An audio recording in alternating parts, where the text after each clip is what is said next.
ચાંદોદમાં નર્મદા નદીમાં પૂરની સ્થિતિ સર્જાતા તંત્ર એલર્ટ।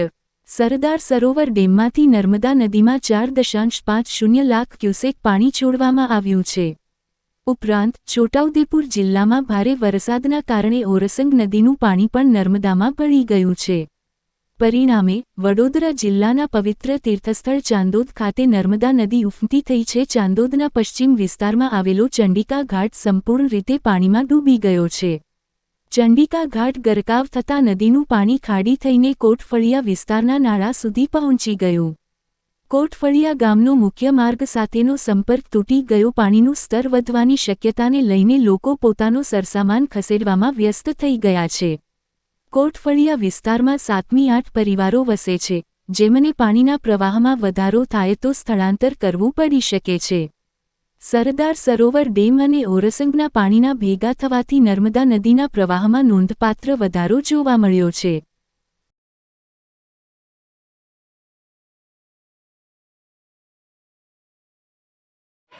हाँ, कयो घाट आयोजन शू परिस्थिति है?